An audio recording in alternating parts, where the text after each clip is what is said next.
선생님, 그러면 CT로 0.3mm까지 측정이 가능하다는 이야기인가요? 이론적으로는 그렇습니다. 이론적으로는 0.2에서 3mm 정도까지가 맥시멈이에요. 하지만 이론과 실제는 또 다르잖아요. 그러니까 무슨 얘기냐면은, 여러분이 알만한 내용이 뭐가 있을까요? 체중계 예를 들어볼까요?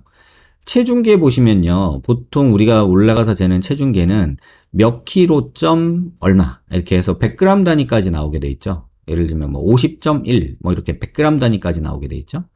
그런데 그 체중계의 정밀도는 이론적으로는 점 0, 점 몇까지 나오니까 100g이에요. 그죠?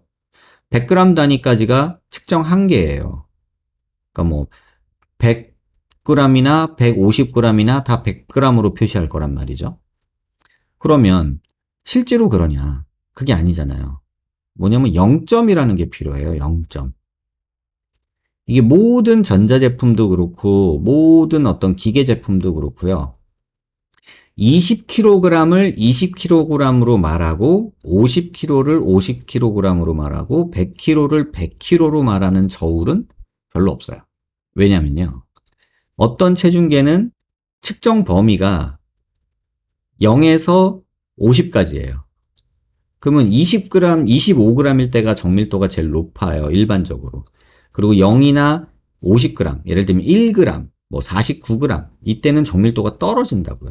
이게 일반적이에요. 이게 확률 분포상으로 나타나거든요. 근데 이상하게 이 온라인상에서 약간 얘기를 하게 되면 이게 한번 말을 하면 이게 법이 돼 버리거든요. 그러니까 예를 들면 전에도 그런 말씀 드렸잖아요. 양말 2개 신으면 키 커져요? 이러면 의사인 저의 대답은요. 네, 커집니다. 양말 2개만큼 커집니다. 이렇게 얘기를 해야 되거든요. 근데 저도 사람이잖아요. 사람으로서 얘기하면 야, 그거 누가 알아보냐? 티도 안 나겠다. 이렇게 얘기를 하겠죠. 쓸데없는 생각하지 마. 그럼 제가 딱 그런 입장인 거예요. 이런 질문들이 다 그런 내용이 돼요. 저랑 과학적인 대화를 나누시는 분인지 아니면 그냥 일반인으로서의 대화를 나눈지에 따라서 저 역시도 답이 달라질 수밖에 없어요. 가끔 가다가 그 건강 프로그램 보면은 의사들이나 무슨 전문가라는 사람들이 나와서 OX 드는 거 이런 거 있었잖아요. 옛날에 비타민 이런 프로그램에 이런 게 나왔던 것 같은데 의사들끼리도 의견이 달라지죠. 뭐 대표적인 것들 많잖아요. 뭐 산성비 맞으면 머리털이 빠지나요? 중요한 거는 0.3mm까지 측정이 가능하다는 얘기냐. 정확히 말하면 가능한 걸로 얘기하면 0.25mm까지 가능해요. 조금 더 오버하면 0.2mm까지 가능해요.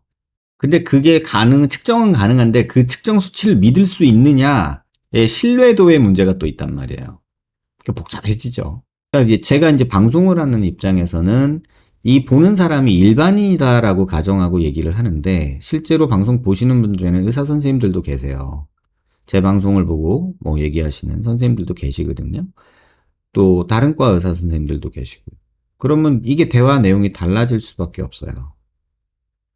그러면 또 누가 그런 얘기를 할 수 있죠. 야, 너 방송에서는 그러더니 왜 구라치냐?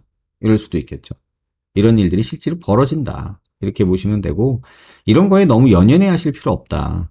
뭐, 실제로 방사선사로 일을 하고 계시거나, 의학을 공부하고 계시는 분들이라면, 이런 거 질문에 대해서 제가 좀, 그, 이면의 얘기를 좀 해드릴 수 있지만, 그렇지 않으면, 이건 사실 의미 없는 질문이 될 수 있다. 이렇게 말씀을 드릴게요.